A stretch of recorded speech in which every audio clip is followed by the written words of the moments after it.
It's a great day to be talking about building D2C funnels and digital brands. So, Vishal and Rachana are co-founders at Gynoveda.com, and it's a very interesting and exciting brand in our portfolio, trying to solve the women's wellness space. So, without further ado, uh, Vishal, Rachana, thanks so much for being here, and thanks for taking the time. I know you guys are busy folks, and thanks for taking the time to share your learnings with us. Thank you for having us, Thank you Vinay. for having us, Vinay, and pleasure. Pleasure is all ours. The first and obvious question, Vishal and Rachna, is how did this whole concept of Gynoveda start, and what pushed you to focus on a D2C go-to-market model? I think, Vinay, it all started with my own personal difficulty and the lifestyle disorder that I faced in my late 20s.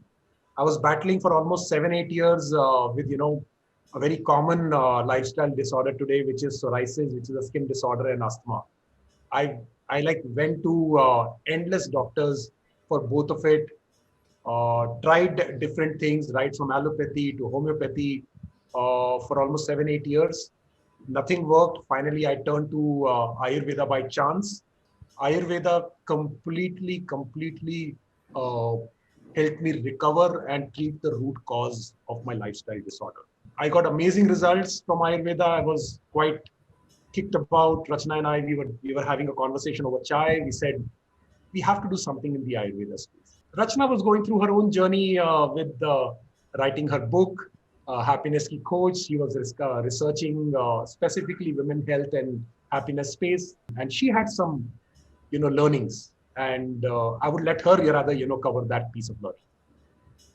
Yeah, so it was actually a very interesting juncture, right? Back then, when I was in the corporate world and leading large teams, women centric teams in BPOs, I would see at close quarters, Vinay, how period problems were coming in the way of women really doing what they wanted to do. That thought clearly stayed top of my mind.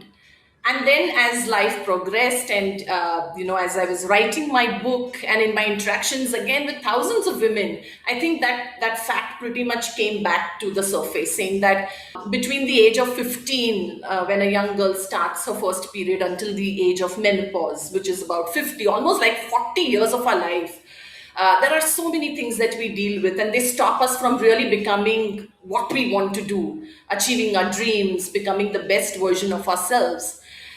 So, very clearly, there was a need to address that. And having seen the way Vishal got results with Ayurveda, I don't think we needed any more, reassurance about how Ayurveda can provide a very natural and a safe solution to women's problems. And then, about 2.5 years back, both of us, in our own small capacity, invested, kind of angel invested in a clinic in Mumbai, where Ayurveda was being used to treat lifestyle disorders. And I saw at first hand quarters, I got to see the number of women who were coming there with PCOS, with heavy bleeding, with abnormal vaginal discharge, and those kind of problems.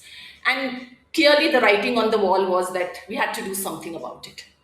So I think Vishal's deep orientation of Ayurveda, and I would say my advocacy for doing something around women's health, kind of came together. And then we found Dr. Aarti Patil, who is an MD obstetrics and gynecologist. In fact, one of the rare Ayurveda doctors who's had massive experience in treating women with menstrual disorders. And because she herself, wanted to do a deep impact on women's health, I think the three of us beautifully integrated together and gave birth to Gynoveda, which is a combination of two words. Gyno, which stands for a woman, and Veda, which is the knowledge of Ayurveda. So when you started this business, I mean, you could have gone offline, you could have gone to marketplaces, you could have gone to vertical marketplaces, but you chose the D2C route to start this business. A little bit about the thinking behind that and why the D2C go-to-market as a first port of call. If there are two things that India can give the world, is yoga and Ayurveda. And if we have to go on the global stage and make Ayurveda as the number one choice for menstrual disorder, then there is no better way than digital directly to consumer first. I think for Rachana and me, the larger dream was to make Ayurveda as the number one choice when it comes to period problem. In fact, that from that day, when we said, what is a big dream? What is the big picture? And we said at some day, we would want Google or Gynax se pehle Gynoveda. And I said, if that's the dream, that's the vision, then we have to go directly to consumer because that's the fastest way to scale and reach out to millions and millions of people. I've been into the digital space for almost now, 15 years. Uh, what happened in the last 5 years is very different. It's the first time in the human history that you can directly go to the consumer anywhere in the world. And there are 5 things that are important when you're going directly to consumer. There are 5 things that forms the part of the stack. One, it begins with communicating to your end consumer. And the conventional way of consuming to the end consumer was through television. So if you have a message, you need to communicate that message to the large audience. Conventional way was to go to a television and talk about it. But today's smartphone is the new television for the millennial population across the world. So I can customize my message based on regional language or even based on the interest. So I think that's the first layer of the stack. The second layer is, I feel that cloud-based shop, whether it is in the form of website or in the form of marketplace, you can go to Amazon, you can really set up your shop very, very quickly. I think the time to set up the shop has drastically gone down as compared to the conventional world. Second piece, in the conventional world, you had to go to your wholesaler, retailer to eventually, distribute your product. So I think the distribution channel has been democratized. You can simply start your website or go to the marketplaces and start directly going to the consumer. I think the third piece in the D2C stack that really happened, which has never happened before, is the last mile connectivity. Today, if I want to deliver my goods within a day, on the same day, that's today possible with almost like 12 to 15 different logistic players across India delivering in 25,000 different pin codes. The fourth piece is, I think the power has shifted in the hands of the consumer. If you deliver good product, great product, bad product, whichever ways, you come to know about it the next day by way of reviews. So the voice of customer, the voice of consumer has become truly direct. So I can understand what's positive, what's negative about consumer the very next day. As compared to the conventional world where I would go via wholesaler, retailer, and then eventually get the consumer insights. Today, that's as short as probably a few hours. You put out something out there and you get reviews within no time. And the fifth layer of the stack, which is super critical, is the consumer behavior itself. I think today's consumer wants to be hands-on. I think they love self-care. They want to take informed decisions. So I think there has never been a time when all these 5 things have come together. It's a great opportunity for the business to go directly to the consumer, and it's a great opportunity for the consumer to interact directly with the business. You chose the D2C route, and you had 2 problem statements to begin with, right? You had an idea of Gynoveda, which is Gynac and Ayurveda.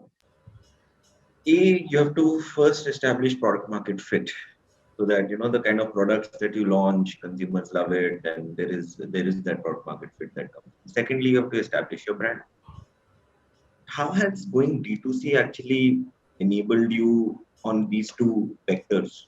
Why do you think this is in your view, a better route than any other route that you could have potentially chosen? I feel it doesn't start with building a brand. I feel it starts with what problem are we trying to solve? And we narrowed down to one problem. So the power of one is what we use. I think we asked ourselves the question, are we trying to grab the market share of something which is already there, which is already selling, and we have a better proposition for the consumer, a better product? Or there is a complete transformation in terms of offering. So today, for a lifestyle disorder, The offering is, and the message is that you manage the problem life. We are saying it can be treated. You can be free from the problem. And I have seen that up close and personal in in my own life, where I was told for 7 years that you have to learn to manage your psoriasis, manage your asthma. Ayurveda doctor told me, give me 60 days, you'll be free from it. I think it's a radically different way of solving the problem because the problem has not been solved. So I think the question we asked at a strategic level when we were starting is, are we trying to get X percentage of market share by being incrementally better in our product?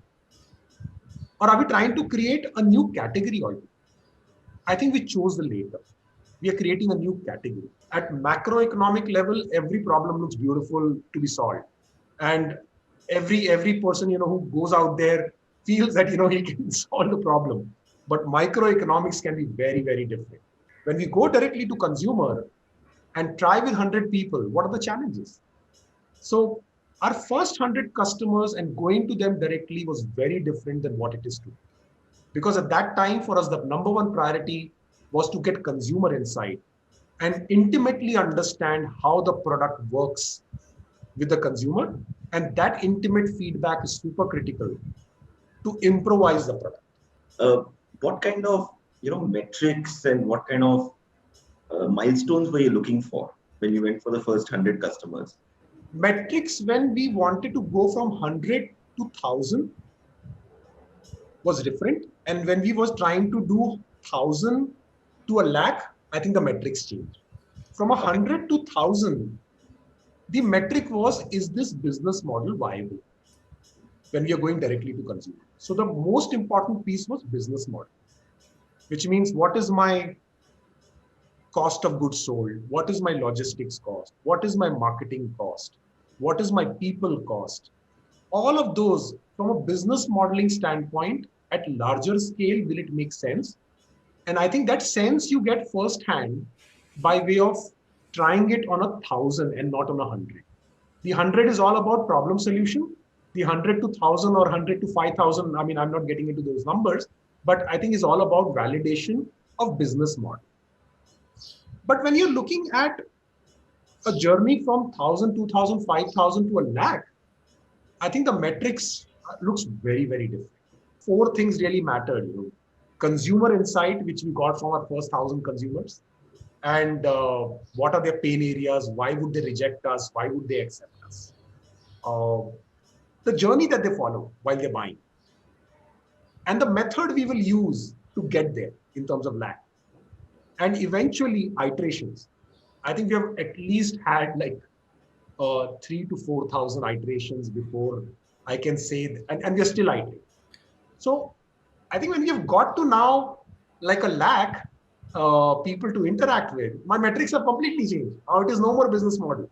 Just to add to what Vishal said, and while Vishal kind of explained more on the business side, for us, Vinay, by the time we had already established Ayurveda and periods, I think secondary research had clearly indicated how huge the market is. I mean, we knew in 2019 that one in every four women was affected by PCOS, was going through period problems, and she was looking for a solution.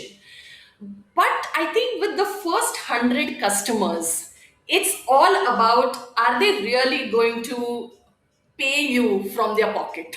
I think it's as basic as that, right? I mean, our price points were a little higher. Then it's a new brand, nobody knows you. Literally, you're talking to every customer. I mean, by the way, today on my notes section, I still have names of those 100 customers because it's like you just want to hold on to them forever. It is about whether will they pay, and if they are going to pay that price point, which is that 1,800 rupees for, let's say, an Ayurvedic PCOS kit from a brand new company, knowing why did they pay for it, I think was important. But when we built the period test and the data points would come into the Google sheet, I would call up that consumer, and most often I've got somebody banging down the phone on me saying, like, who the hell are you? So to kind of not give up but persist in saying, listen, I have to understand, why did she take the test? Why did she pay for the product? I think that's where we were really, really obsessed with. And in hindsight, I think that's something that's going to stay with a founder all along, is really being close to your consumers. Rachana, since you talked about your first few consumers and intimacy with them, what's the role of community? How do you leverage it? How do you really, go about building one? And how do you nurture one? And how do you actually create one? What's the role of social enablers in actually creating a D2C brand? And for the benefit of the audience, what's this community called? Yes, so it's a Facebook group. It's a community today which has more than about 13,000 women, and it's called Circle of Sisterhood. And as the name stands for, it's truly building a sisterhood and getting to be like the world's largest place where women can talk about menstrual and reproductive health. I think when we were building the community a few months back, Vinay, the number one question that I asked myself was clearly, why am I building the community? The answer was very clear, that we wanted to build the world's largest safe online space for, and I think very non judgmental space for women to just talk about their problems. And it's much more easier to talk about your problems to a stranger than actually talking it with somebody you know, because there is this whole fear of being judged. So I think it started with honestly as basic as that, saying ki yaar, just come there and just vent it out, bring it out, flush it out, but you will have somebody or the other give you an answer or at least empathize with you. So I think it started with first getting that why right. The second learning that I had with this community was, it's not a brand talking to consumers. It is a person talking to another woman. And it's so encouraging to see that today women are actually clicking pictures of the medicines. I never thought in my lifetime that I would have so much of user generated content that these women will give us. Because to imagine that they will take pictures of a PCOS kit and send it to us saying that, I'm so happy I've got it and stuff like that, I think truly was very heartening. And a lot of this community building, does it only happen on open platforms like Facebook or Instagram or LinkedIn, etc., or is it also on dark social platforms like WhatsApp, Facebook Messenger, I mean Zoom call, webinars, and stuff like that? If you can just shed some light and help us understand how does one go about leveraging all the different tools one has as a brand owner to encourage community building and social proof for the brand? Sure, very interesting again. I think it's understanding the platform. You have to know what platform is being used for what, right? In our case, the community, like I said, is just truly to celebrate the spirit of sisterhood. And now there is so much of trust and engagement that's coming into the community that, of course, you can get your new products tested in that community before you launch a new product. You can have your entire UGC that comes out. When it comes to webinars, in our case, it's clearly about nurturing a relationship. It's almost like how you are hosting this webinar, right? For the benefit of the entire founder ecosystem. That's pretty much what I think a purpose of a webinar is. How do you educate women about what happens when they start consuming our Ayurvedic pills? What's the success they will see? What to expect? So I think it's more informational. WhatsApp again is a very, very personalized relationship, and you can't make it really like a broadcasting or anything because it loses its fun. So each of these levers, Vinay, actually got tested at some stage. But I would definitely think that an intimate space like women's health or solving period problems, personally in our experience, I think having a community first approach has really been extremely heartening for us. Coming back to the 5R piece, what were the operational metrics that you were looking at to give yourself and your team confidence that yes, now I can, invest slightly bigger dollars? And also a question that has come up, in one of the questions saying, okay, you got your first 100 or 1,000 customers, you got your confidence that this seems to be working, whether it's operational metrics, business metrics, then how do you scale up from there? So a little bit about the initial metrics and then how do you scale from there? So 100 to 100,000, I really did not know how we're going to get there. Honestly, I did not even know how will we get from 0 to 100. And even before we touch the measurable metric, Vinay, I want to touch upon the emotional metric, which is very critical, because this is very, very unique of a startup ecosystem. Is if we are working for, if at least I would have worked for a dollar or a value, I don't think so I would have survived. 100 to 100,000, I felt was not about capturing the whole market, but using, and it helps me. I think if there is some blueprints, there is some framework, it's a guiding force because I really don't know. So I discovered this model of Rogers diffusion model, which says don't look at the whole millions of users as homogeneous. Look at them as heterogeneous. And the model says that there are early adopters, early majorities, late majorities, and laggards. Early adopters are really small set of people, those 10, 12% in the market, who would take the risk, who would take the informed risk. I think 100 to probably 10,000, we focused only on that mindset because we didn't have any customer reviews to show, we did not have any validations. So we played on the science which appeals to the reasoning mind. And we presented our case in front of the consumer. That's saying, hey, modern science solves the problem like this, Ayurveda solves it like this. Consumer was able to take an informed decision. Early majority takes the decision purely based on if it's work for others, it will work for me. So that's the part, which is about 20-25% of the market.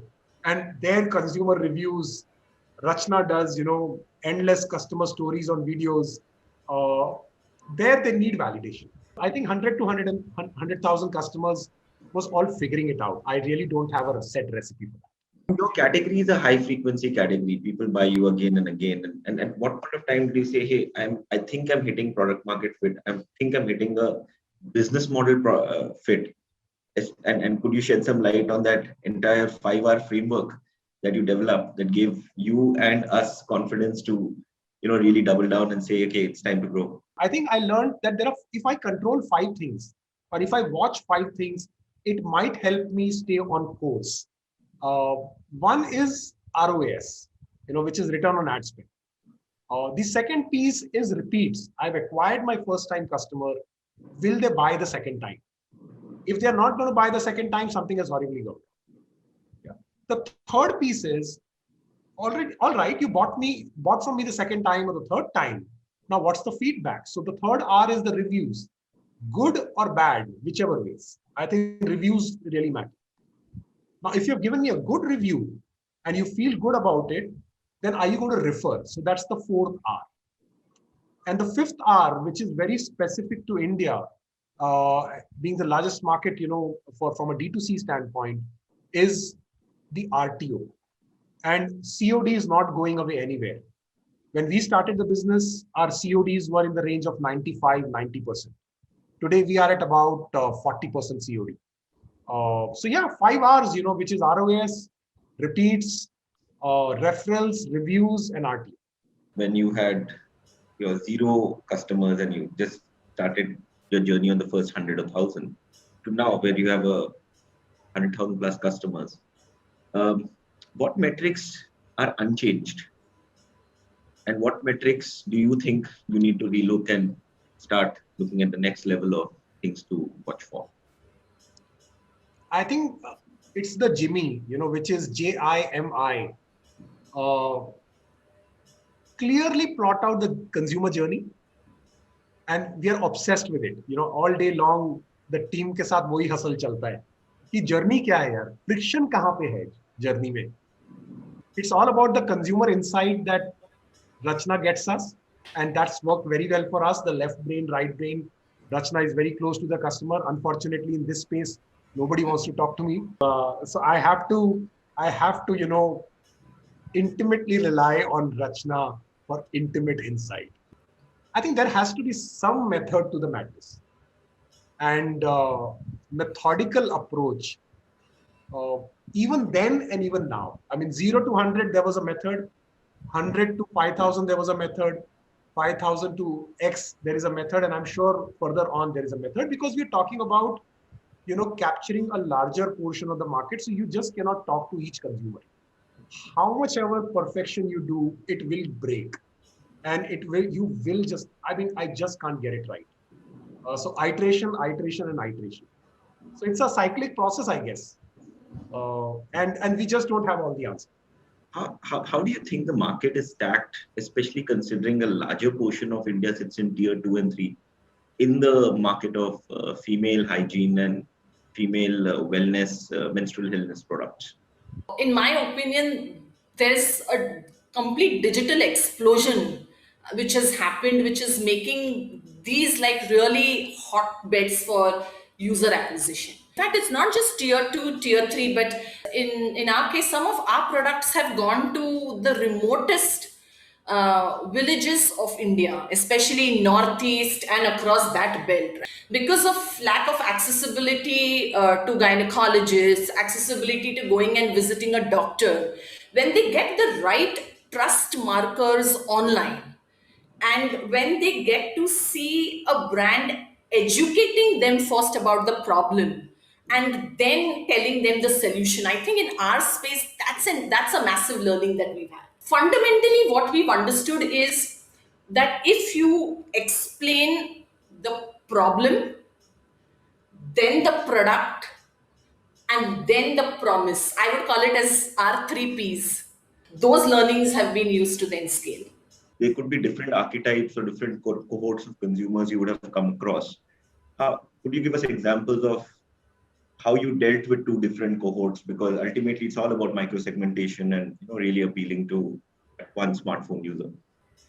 How does that cohort of women with that kind of mindset, how do you onboard them, and more important, how do you nurture a relationship with them? Because if she's in a severe category, she needs to consume these medicines for a minimum of 10 to 12 months. So I think segmentation and then customizing the retention journey to nurture relationship at every stage. So I think we use the insights, one for onboarding consumers, and the second piece is how do we retain them, and that's where I think the support of the community, the masterclass that we send out to them, the webinars that we do, the diet support, I think these are all the stack that we built up towards retention. So in our case, for us, the retention benchmark is honestly 70%. And in your journey thus far, Rachana, have you come across Ayurvedic skeptics? Ayurveda being our 5,000-year-old Vedic medicine system and something that we should be very proud of. Unfortunately, there were skeptics, and this was coming out to us very strongly. And to evade that and to kind of once and for all nip it in the bud is where we took the education route, saying we'll have a doctor explain to you exactly, like I said, the 3 Ps, and in the product also what herbs are we putting. I want to give you complete transparency in terms of what you're consuming. We've had a lot of those trust deficit issues that we had to focus on, and which is why I said education and content to explain the problem and the product first and then the promise.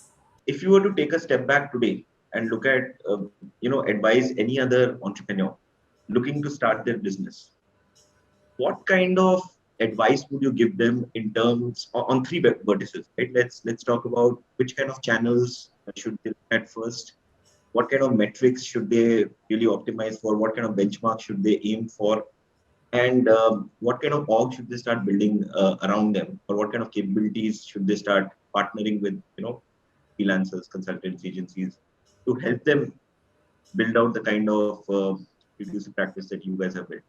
From the learnings of the last 2 to 3 years, Vinay, I think consumer insight is the key in our business.